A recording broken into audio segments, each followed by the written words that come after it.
Sejak 3 tahun lalu, saya berani declare di sosial media, penulis baru Indonesia telah lahir. Namanya Kaisar DM. Bang Denny J.A. menjadi raja dari, katakan saja, dunia lembaga survei, membawa gagasan soal puisi esai. Saya bisa menerima, saya bisa mengapresiasi, tapi saya juga bisa mengkritik. Saya akan mengatakan yang tadi buku 33 itu prematur aja, itu ngaco itu. Ada apa nih? Kenapa karya susastra ala-ala Amir Hamzah atau ala-ala Khairil Anwar dan Narendra gitu sekarang bisa diganti dengan yang curhatan itu, ketika ujungnya adalah para sastrawan lekra di penjara, buku-bukunya dilarang baca. Apakah sastrawan Manik Kebu bersuara untuk membela itu? Tapi saya melihat ini adalah bentuk ekspresi yang mencerminkan situasi Indonesia yang tadi dibilang tidak baik-baik saja.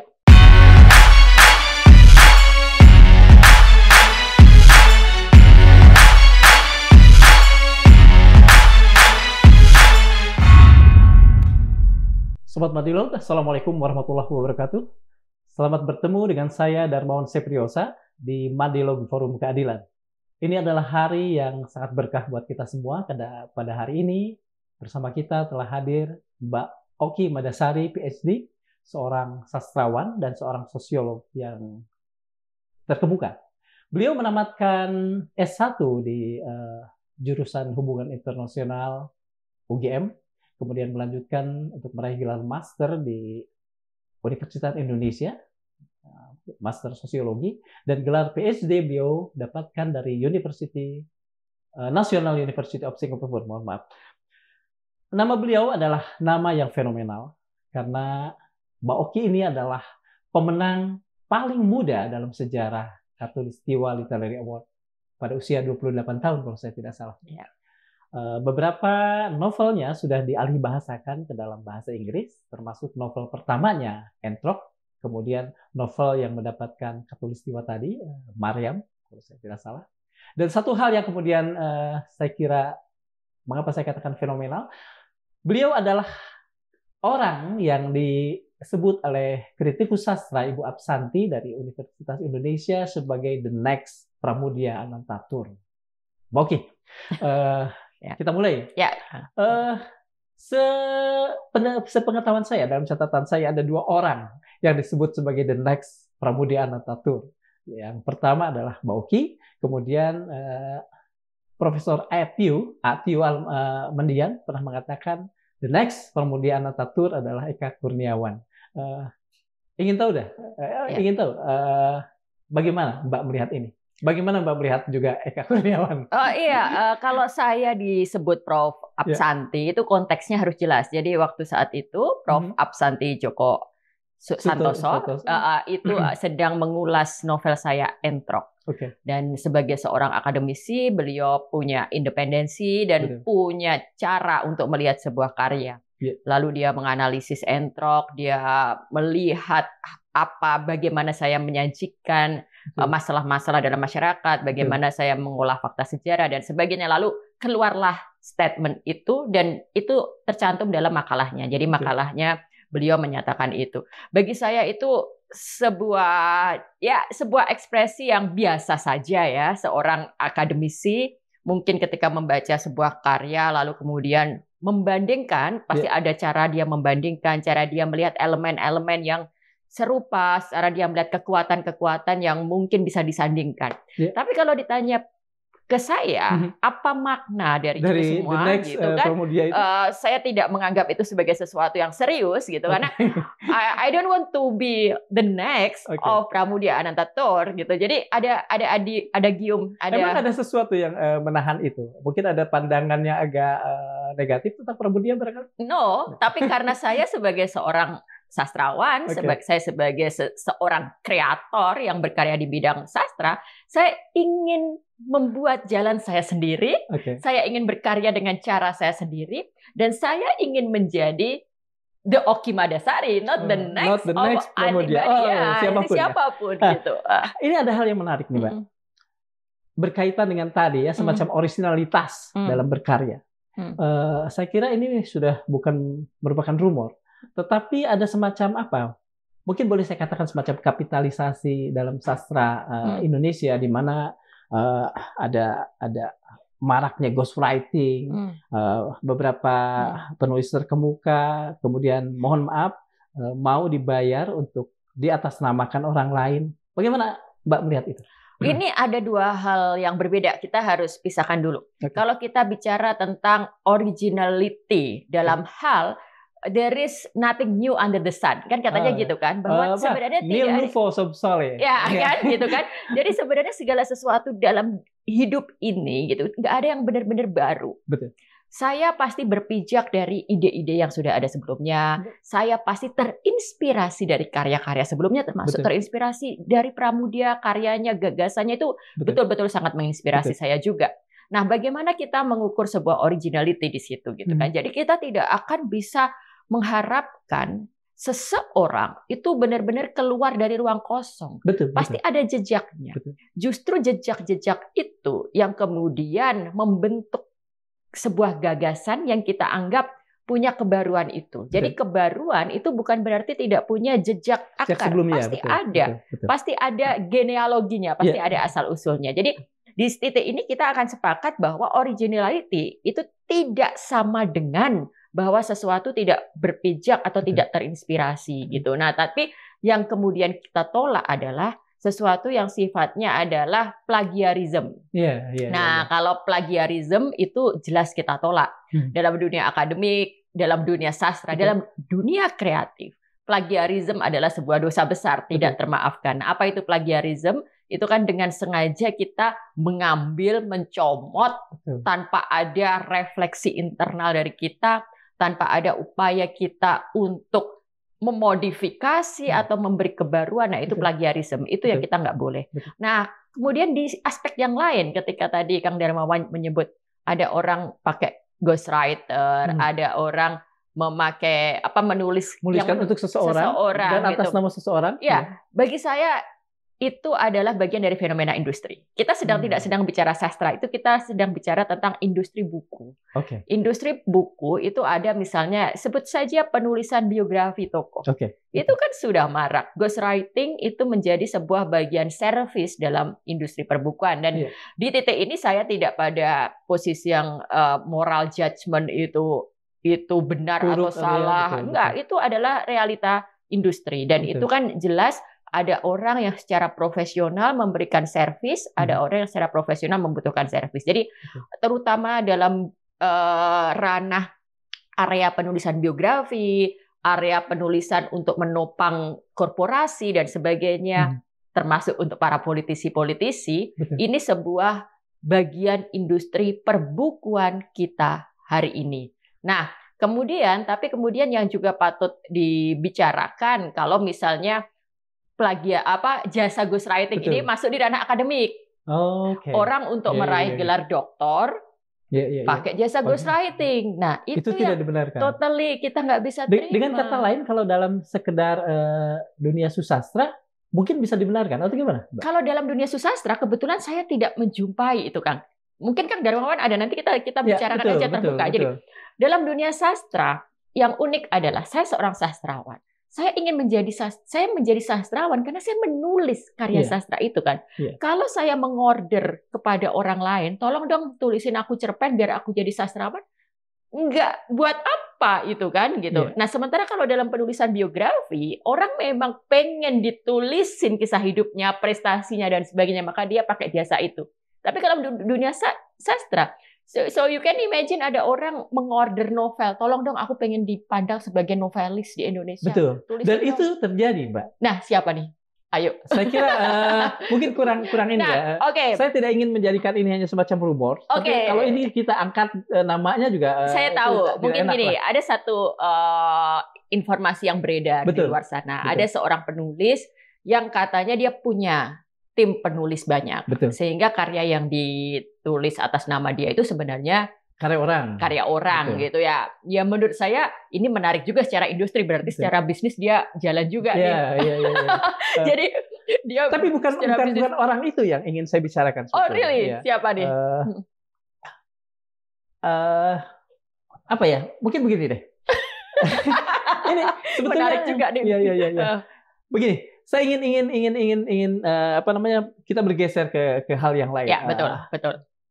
Ada seseorang yang akademisi, pemikir sejak beliau muda, kemudian terlibat dan menjadi raja dari, katakan saja, dunia lembaga survei, Bang Denny J.A.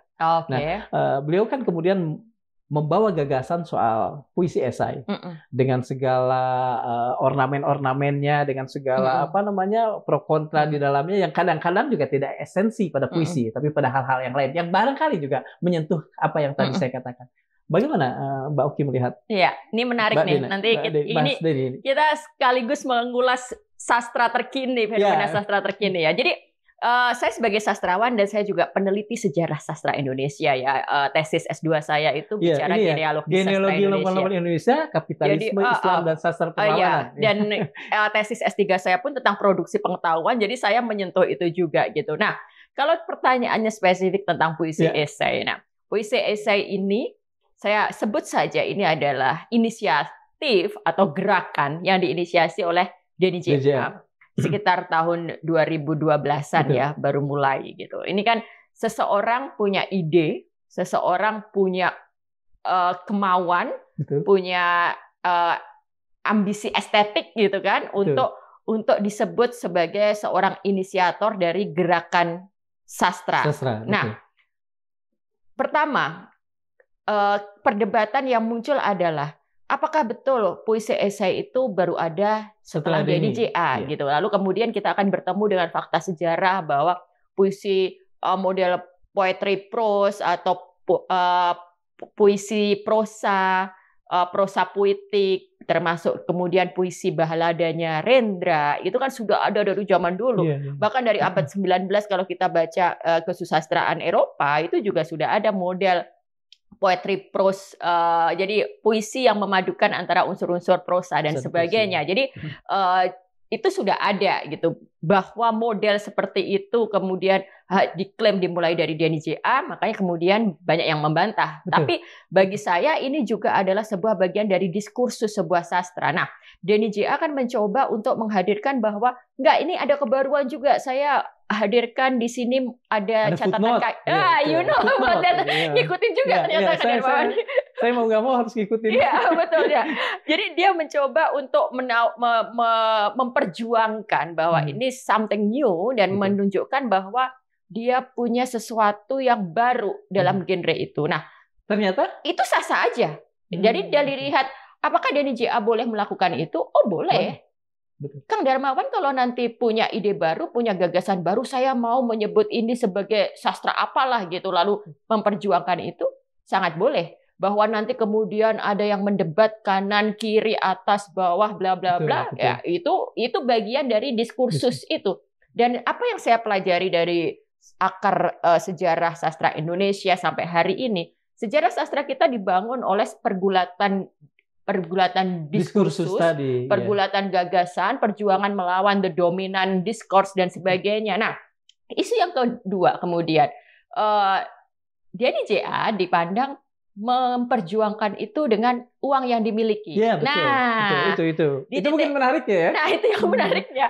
Masalahnya begini, kalau kita juga melihat siapapun di dunia ini, saya pikir ketika dia punya ide gitu, lalu dia merasa, dan ini melibatkan banyak sekali sastrawan yang kita hormati, persoalannya. Kalau dia punya uang gitu kan, dia akan menggunakan uangnya itu untuk memperjuangkan idenya. Betul. Dia akan menggunakan uangnya itu untuk menjadi bahan bakar gerakannya, gitu kan, untuk memancing diskusi-diskusi. Dia bikin kelompok-kelompok, dia akan bikin banyak acara, dia akan bikin kegiatan dan sebagainya. Nah, itu sah-sah saja juga. Saya nggak akan pernah berkomentar, tapi saya nggak akan pada posisi itu nggak boleh dilakukan. Itu sah. Kalau kita tarik ke belakang, misalnya Sultan Takdir Ali Syahbana, dia bisa bikin pujangga baru dan sebagainya. Itu, karena dia juga punya uang. Kalau nggak punya uang nggak ada kan. Sepanjang sejarah Karl Marx bisa memperjuangkan gagasannya, dia nggak punya uang, tapi kan ada uang. Jadi setiap movement, setiap ideas itu selalu butuh uang. Jadi sekarang kita pertarungannya memang harus diakui, bukan sekedar bagus-bagusan gagasan, tapi juga kita sedang bertarung secara logistik, kita sedang bertarung secara kekuatan ekonomi.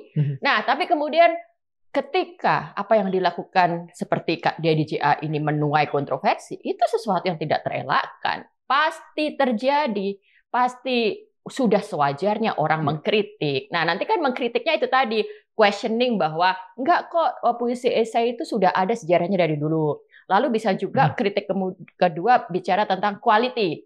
Wah, apaan tuh puisi esai jelek-jelek dan sebagainya. Tapi di titik ini pun semuanya perdebatan kan.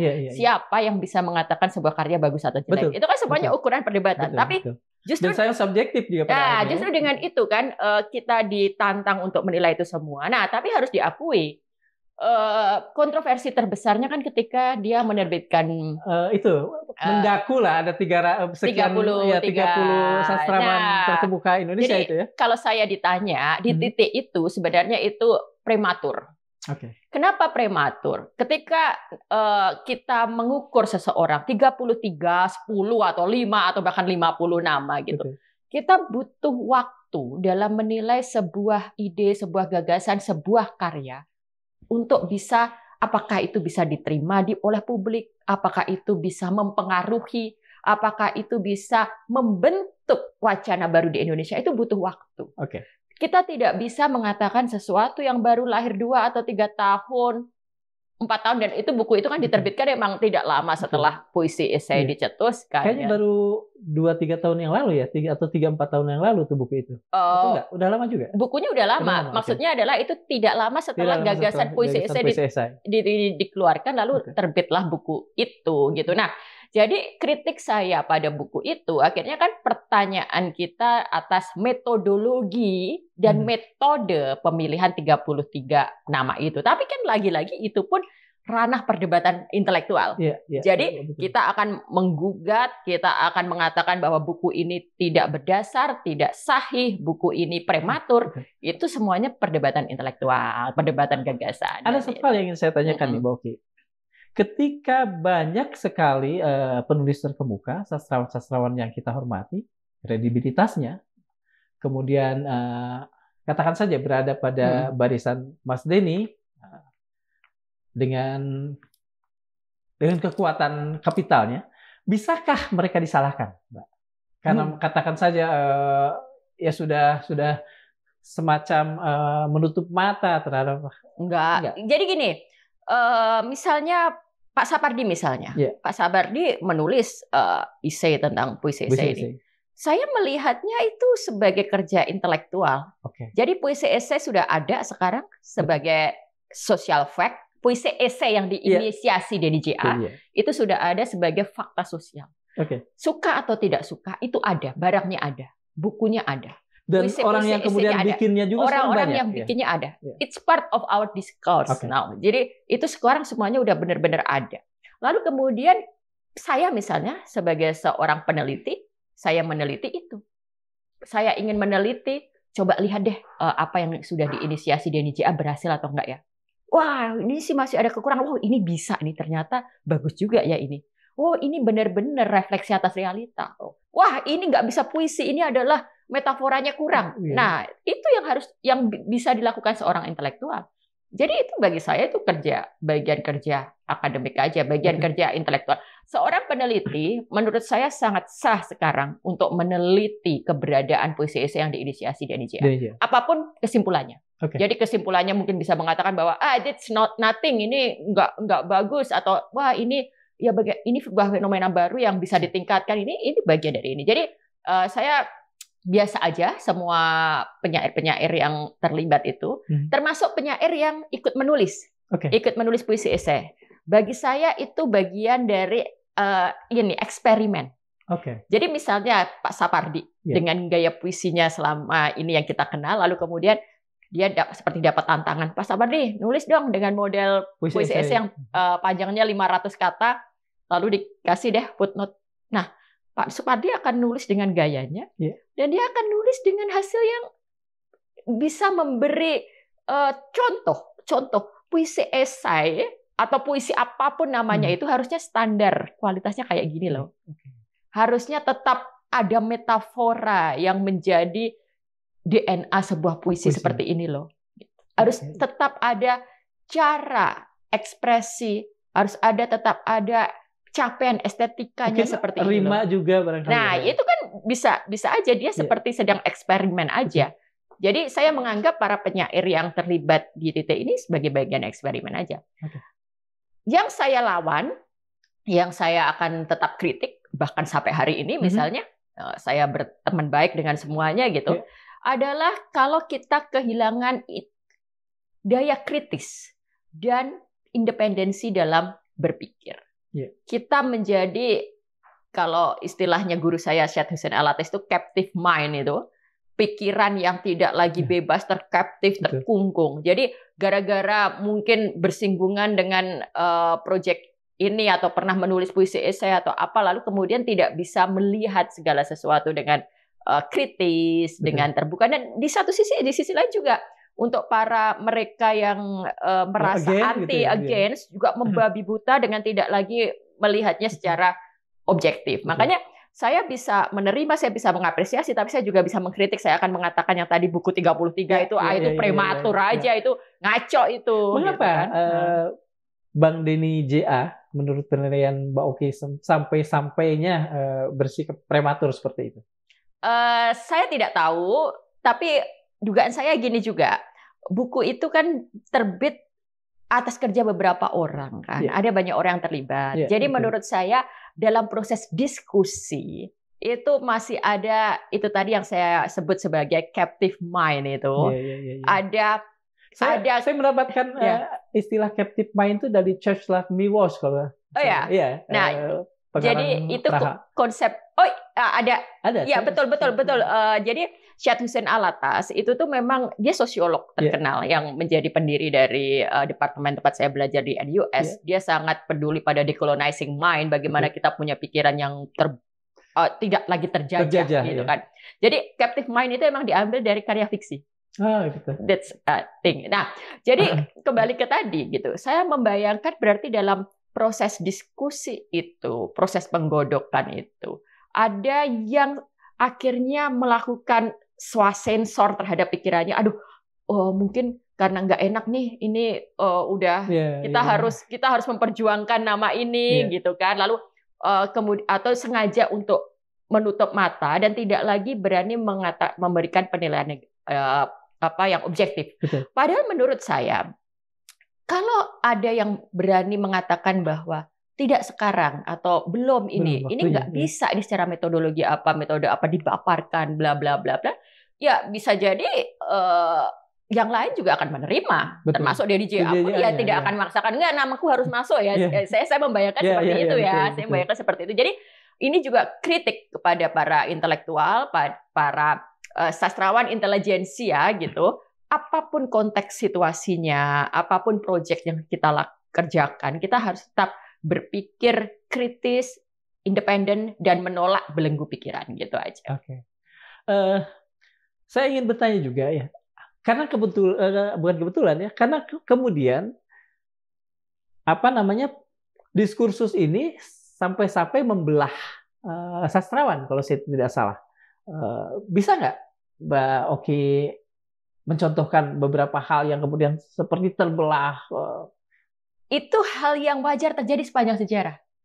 Sejarah Indonesia itu selalu dibentuk oleh bahkan sekeras itu misalnya. Iya, ada yang lebih keras. Kalau kita belajar sejarah Manikebu Lekra itu betul. Keras sekali. Tidak hanya sekedar caci maki di sosmed. Sampai bahaya ke jiwa juga saat itu. Ya, bukan hanya bahaya ke jiwa, ancaman fisik. Betul. Lalu kemudian ketika ujungnya adalah para sastrawan Lekra di penjara, buku-bukunya dilarang baca. Apakah sastrawan Manikebu bersuara untuk membela itu? Tidak juga. Ini kritik terbesar juga terhadap teman-teman sastrawan, para sastrawan Manikebu. Ketika misalnya Pram dapat maksasai, padahal itu sudah tahun 90-an awal udah begitu. Pak Muhtar, Pak Taufik Ismail masih mengatakan bahwa Pram nggak layak, lalu dia mau. Apakah ini memang sifat seniman? Mereka mendendam, memendam perasaannya, melestarikannya terus-menerus sampai meninggal. Mendendam, saya nggak tahu. Mendendam itu sesuatu yang sifatnya personal trait, karakter personal masing-masing individu, and we don't care. Kita nggak bisa ngomongin itu. Tapi kalau soal pergesekan, soal bahwa kemudian orang terbelah, berantem, memang itulah daya pikir dan daya juang sastrawan, pemikir. Jadi itu katakan semacam berantem yang kreatif juga ya, Mbak? Bagi saya iya. Yang nggak kreatif itu, yang kemudian batas yang seharusnya tidak bisa dilakukan adalah ketika masing-masing pihak sedang berupaya untuk mengeliminasi pihak lain. Nah, ini harus diakui terjadi. Misalnya waktu Lekra dan Manikebu. Sebelum Lekra akhirnya tersingkir, Lekra kan berjaya. Pada masa itu, Lekra pun juga ingin mengeliminasi, meminggirkan sastrawan-sastrawan non-Lekra. Kalau kemudian ketika kita ingat Pak Hamka juga dihujat terus-menerus. Itu sangat menjijikkan juga proses penghujatan pada itu gitu. Nah, itu yang kita lawan. Kita melawan pemberangusan, kita melawan peminggiran, kita melawan penggunaan kekuasaan untuk menyingkirkan satu sama lain. Itu yang kita tidak boleh. Tapi kalau itu berupa perdebatan gagasan, saling sikat di sebuah tulisan, saling caci, saling menjelekkan karya, bagi saya itu justru adalah bahan bakar peradaban kita. Kebudayaan kita dibentuk oleh segala bentuk kontroversi, pertentangan diskursus, bahkan caci maki lewat surat dan sebagainya. Apa yang kira-kira bisa membuat berantem itu cukup kreatif, tetapi tidak sampai kita mengulang sesuatu yang kemudian lukanya masih ada sampai hari ini, soal Lekra dan Manikebu? Iya, kita harus belajar untuk menempatkan perdebatan apapun itu berbasis intelektualitas. Berbasis intelektualitas itu artinya ada argumentasi yang bisa dipertanggungjawabkan, ada dasar yang dipakai, dan kita fokus pada objek-objek tertentu atau peristiwa-peristiwa tertentu atau keputusan-keputusan politik tertentu. Tapi kita tidak bicara sisi personal masing-masing. Jadi semua yang kemudian mungkin tidak dendam yang tidak termaafkan dan sebagainya, itu ketika semuanya sudah berbelok ke personal ya. Jadi itu yang harus kita jaga. Di hari ini ketika kemudian masing-masing kita bisa dengan mudah untuk menyampaikan pendapat. Kalau zaman dulu kan semuanya itu misalnya yang debat kebudayaan kita itu tahun 1930-an itu, polemik kebudayaan, itu kan semuanya sebenarnya lewat surat semuanya kan, surat balas. Nah, generasi sekarang nggak perlu serepot itu, tinggal komentar di Facebook, nulis status, lalu udah terjadilah polemik gitu kan. Nah, tapi dengan kemudahan itu kita justru semakin harus hati-hati kan, tentu saja. Kita harus tetap menjaga core kita. Apakah kemudahan itu kemudian membuat sesuatu yang bukan negatif sebetulnya? Ada kedangkalan dalam pemikiran dibandingkan dengan, kan kita membandingkan orang menulis surat yang panjang seperti zaman-zaman itu ya. Kita juga tahu HB Yasin juga sering membuat surat. Apakah Facebook dan alat-alat yang memudahkan itu kemudian membuat kedangkalan tertentu? Sebenarnya kedangkalan enggak ya. Ini kan basically tools aja, alat gitu. Nah, tapi yang sebenarnya menjadi musuh besarnya bukan alat itu sendiri gitu, tapi perasaan kayak semacam kita diharuskan untuk secepatnya memberi respon. Insanity, budaya instan, budaya untuk serba cepat. Itu yang menyebabkan kedangkalan. Jadi yang menyebabkan kedangkalan bukan sosial medianya sendiri. Kita bisa tetap aktif di sosial media, menggunakan sosial media itu untuk menyampaikan pendapat, tapi kita tahan dulu, kita endapkan dulu, kita pikirkan dulu, baru kita tuliskan kan, gitu. Jadi kita lawan insanity, serba cepat gitu. Kalau dalam jurnalisme kan juga ada sekarang ini kan serba cepat, serba clickbait dan sebagainya. Nah, ini juga kita terapkan dalam kita menyampaikan pendapat dan berkomentar gitu. Mbak, saya ingin kembali ke yang tadi soal Mas Denny. Nggak apa-apa karena saya berpikir juga belum tuntas apa yang kita bicarakan tadi. Ini kan relatif kemudian tenang nih. Kalau Danau tenang lah ini, tidak ada lagi perdebatan. Mungkin tadi Mbak Oki juga mengatakan bahwa mau tidak mau puisi esai juga sudah menjadi fakta yang tidak bisa terbantahkan. Apakah ketenangan ini karena Mas Denny sudah merasa bahwa tujuan-tujuannya tercapai atau bagaimana? Atau ada hal sih? Saya ini sebagai seorang pengamat ya, observer. Saya saya sebenarnya benar-benar bergelut di dunia sastra. Walaupun saya di publik tidak terlalu banyak membuat komentar tentang sastra, tapi lebih banyak tentang politik. Tapi saya terus ngikutin terus karena ini menjadi bagian dari saya. Nah, yang saya lihat kalau puisi esai itu mereka terus bergerak dengan caranya. Denny J.A. setiap dia ingin memperjuangkan itu. Jadi saya melihat, mengamati bahwa dia terus merawat, dia terus mencari cara agar bagaimana orang ikut menulis puisi esai, agar bagaimana orang ikut bisa ya masuk dalam gerakan yang dia inisiasi ini. Nah, di satu sisi saya melihat ini sesuatu yang bagus. Bagus dalam arti apa nih, Kang? Ini jadi teman-teman lihat nggak apa-apa. Saya nanti mungkin oke ini kayaknya ngedukung gerakannya di Enggak, gini. Kita hidup di negara yang sedang darurat literasi. Iya, setuju saya. Kita semakin terjauh dari budaya baca, budaya tulis, gitu.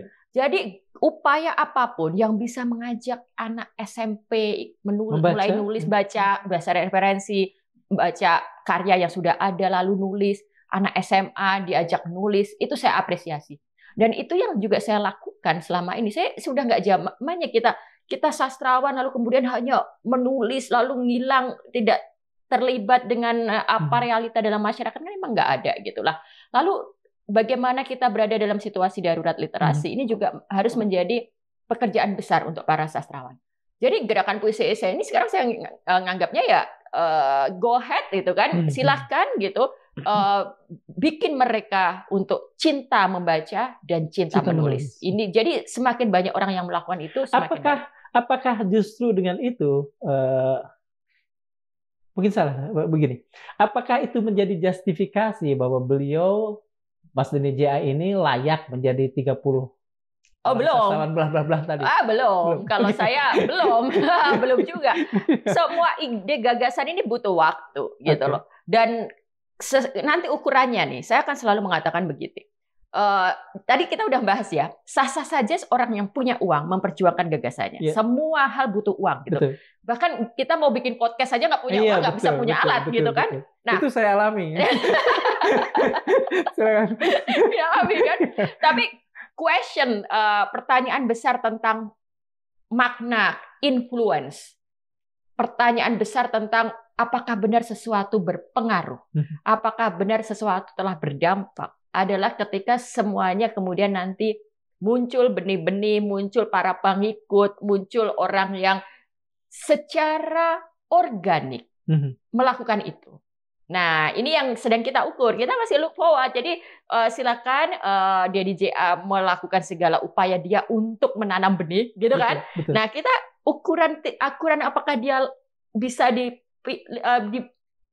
kita sepakati influence-nya sudah hidup dan sebagainya. Nanti ketika waktu yang organik itu muncul, benar-benar ada kelompok orang yang saya benar-benar, menurut saya memang saya lebih punya ruang ekspresi dalam bentuk puisi esai ini dibandingkan dalam bentuk puisi seperti misalnya puisinya Pak Sapardi, yang puisi lirisnya Pak Sapardi misalnya gitu. Atau saya ini sebenarnya suka menulis esai, tapi saya merasa dalam menulis esai saya harus menghilangkan kekuatan puitis dan saya tidak bisa bermain metafora. Jadi saya menemukan puisi esai ruang yang cocok.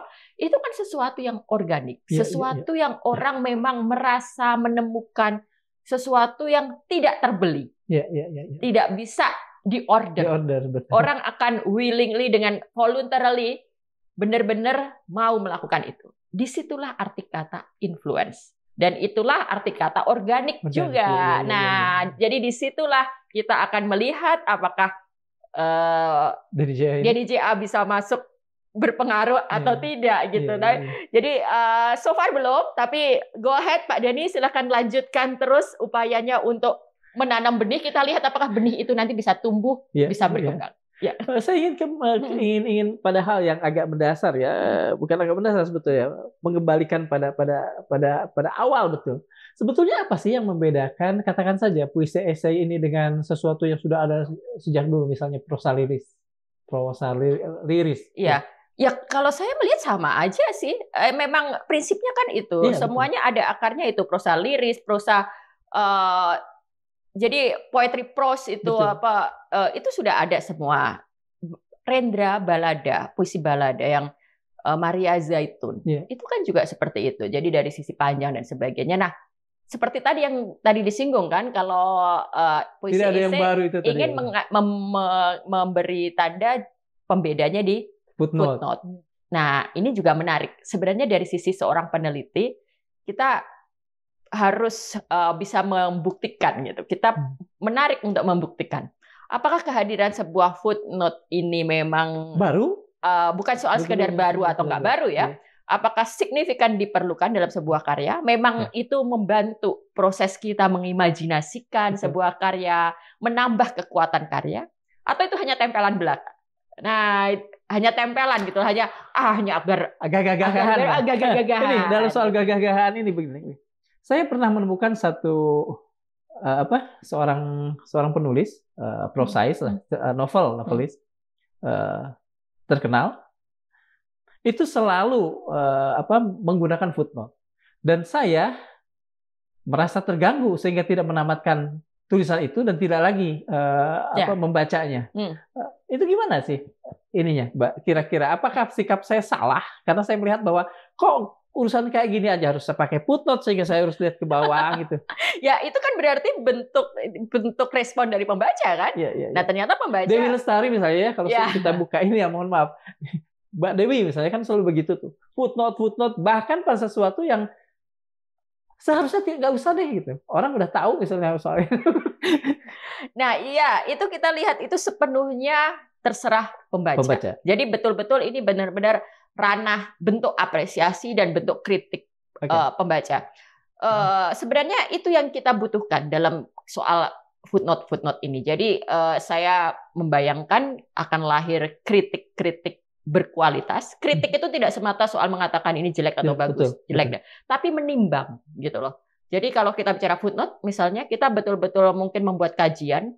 Sebenarnya seberapa penting ini, seberapa signifikan ini. Mungkin kajiannya bisa dalam bentuk metode interview dengan pembaca. Misalnya kayak Kang Darmawan terganggu. Karena apa? Gitu. Tapi kemudian ada orang yang merasa bahwa membantu. Nah, jadi bahkan bisa dipakai prinsip survei responden kuantitatif di sini kan.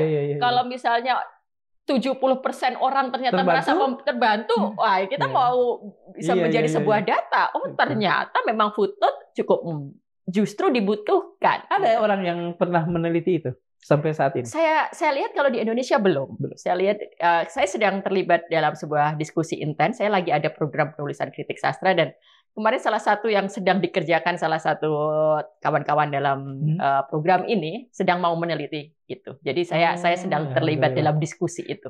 Saya mungkin juga banyak dari pemirsa sedang menunggu hasil dari ini, hasil dari penelitian kajian ini ya. Oke. Mbak, begini, kita beralih pada hal lain ya. Ada yang mengatakan begini. Konfusius pernah mengatakan, kalau Anda ingin mengetahui karakter suatu bangsa, lihatlah dua hal, musiknya dan sastranya. Apakah karya sastra Indonesia sudah tadi menegaskan karakter bangsa Indonesia atau belum? Iya, karya sastra Indonesia itu sudah cukup menggambarkan. Tapi gini, kita ini sedang tidak bicara tentang benda mati. Nah, bicara karya sastra itu bukan bicara benda mati, bukan bicara artefak. Ini bicara tentang gagasan yang terus tumbuh, sesuatu yang dinamis ya. Ada dialektika dalam setiap zaman. Jadi kita bisa melihat dari zaman pre-balai pustaka hingga zaman sekarang gitu, zaman TikTok gitu. Karya sastra itu terus tumbuh. Dialektikanya berubah, perdebatannya lain, kontroversinya lain, cara sastrawan menuliskan lain. Jadi karya sastra itu selalu bisa merefleksikan situasi sebuah zaman. Jadi karya sastra Indonesia itu merefleksikan betul masyarakat Indonesia hari ini. Masyarakat Indonesia pada masa tahun 20-an, 30-an. Nah, tapi cara melihatnya tentu harus kritis, tentu harus melihat. Karya sastra Indonesia saat ini merefleksikan apa yang terjadi hari ini misalnya. Hari ini, katakan saja kalau kita sepakat Indonesia sedang tidak baik-baik saja. Apakah Mbak tidak merasa bahwa kurang sekali karya sastra Indonesia yang cukup kritis melihat gini, persoalan saat ini. Misalnya sekarang kita banyak menemui di era sosial media itu orang menulis puisi dalam tanda kutip, tapi mungkin itu lebih dekat dengan kutipan-kutipan sosmed gitu kan. Dan itu sebenarnya bukan khas Indonesia, itu gerakan global. Jadi di dunia itu ada nama penyair namanya Rupi Kaur.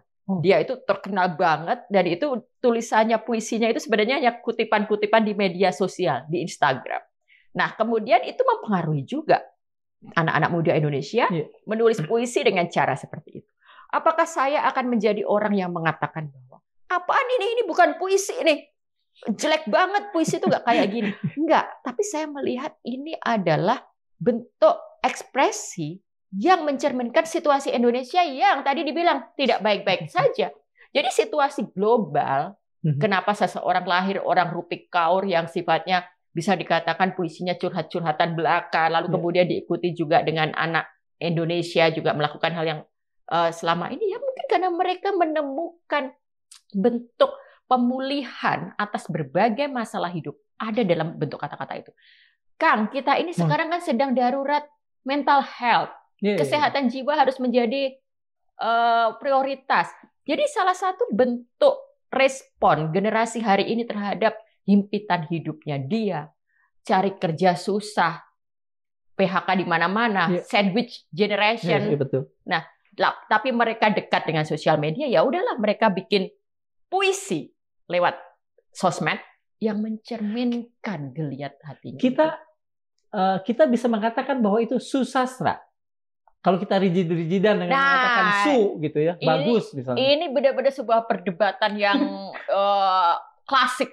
Apakah sesuatu sastra atau tidak sastra gitu kan? Sastra katanya harus ada adiluhung, ada ukuran-ukuran tertentu gitu. Nah,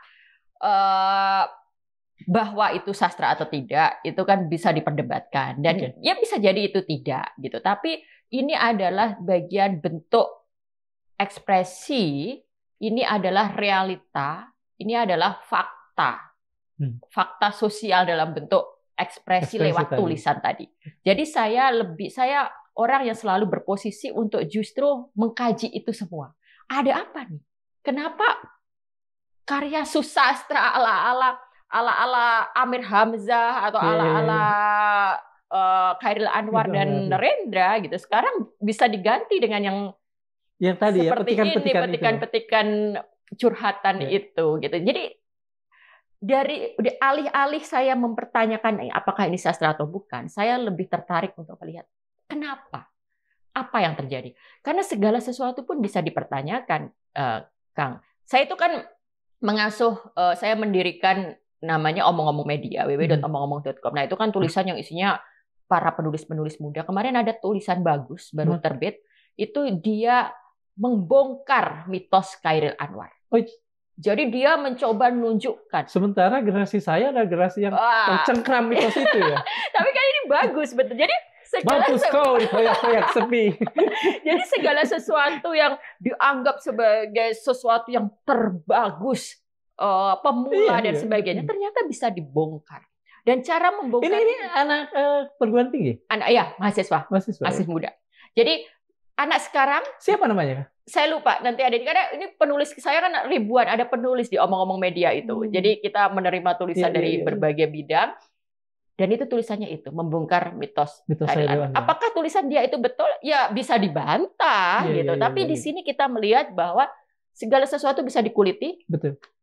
Kita sudah tidak lagi zamannya memandang sastrawan dan karya sastra itu sebagai sesuatu yang maha suci, maha adiluhung, tidak bisa disentuh dan sebagainya.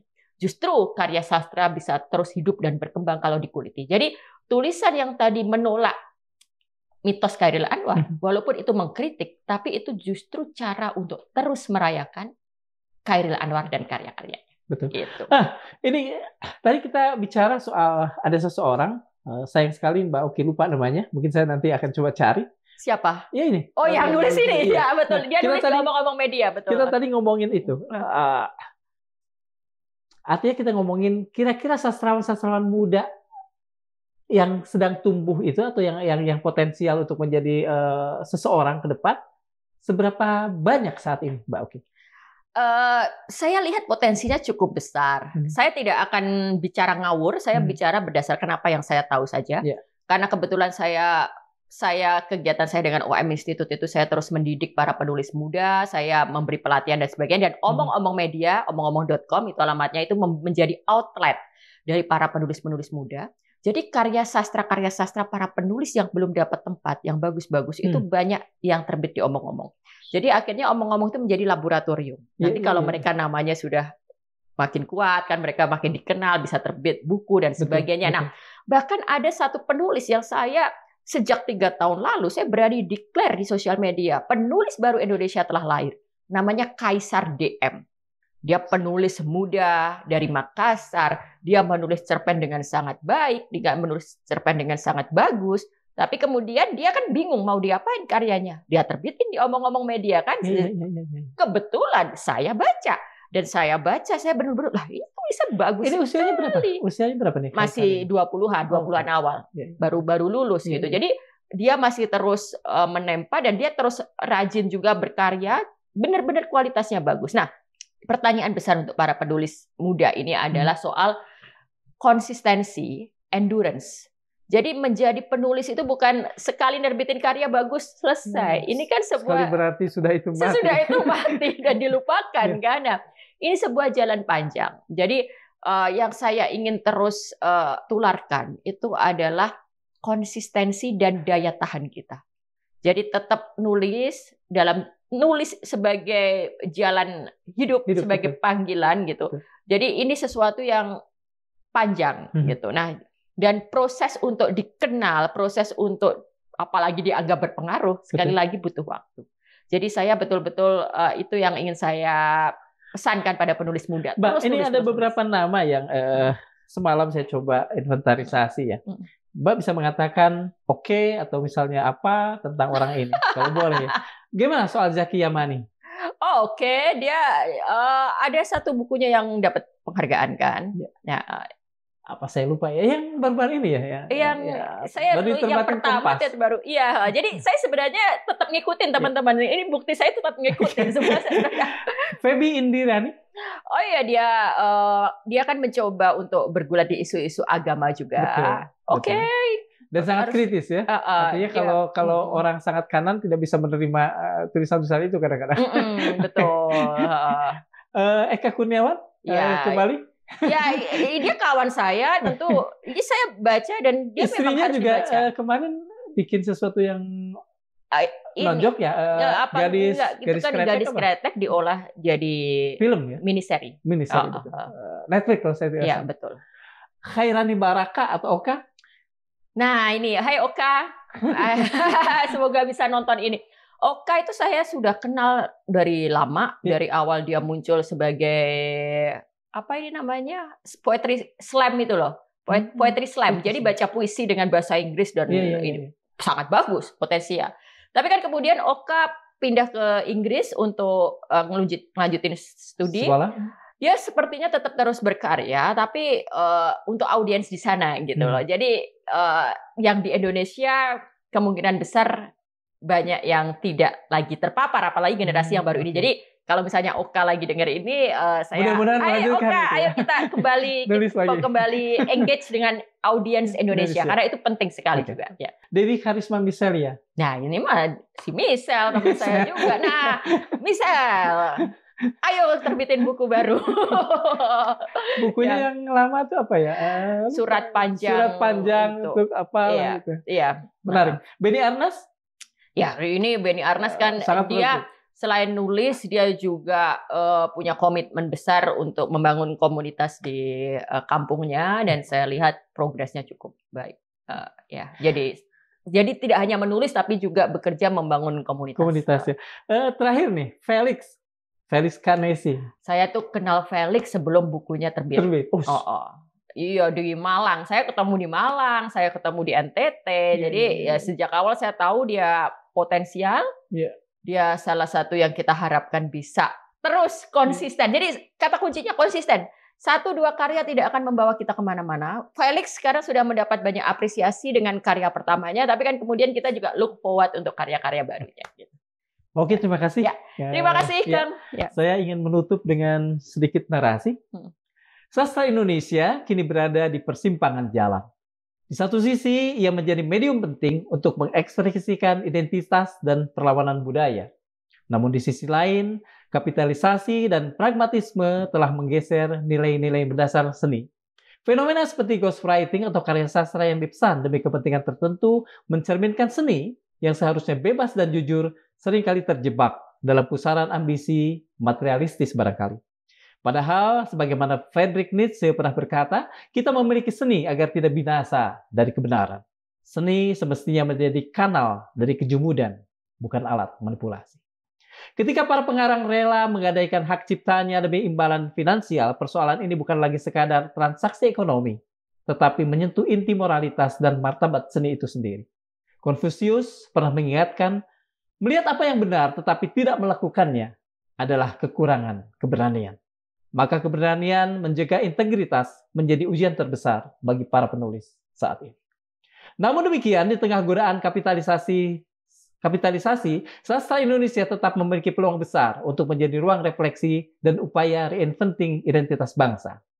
Masa depan sastra Indonesia tidak akan ditentukan oleh kekuatan pasar semata, tetapi oleh keberanian para penulis untuk tetap jujur dan oleh para pembaca yang kritis menilai karyanya. Selama lentera kejujuran dan integritas terus dijaga, sastra Indonesia akan tetap hidup, menjadi cermin jiwa bangsa, dan memberikan arah bagi masa depan yang lebih bermakna. Inilah tugas kita bersama, memastikan bahwa api kreativitas dan integritas sastra tidak akan pernah padam. Terima kasih. Assalamualaikum warahmatullahi wabarakatuh. Terima kasih, Mbak Oki. Terima kasih, Kang.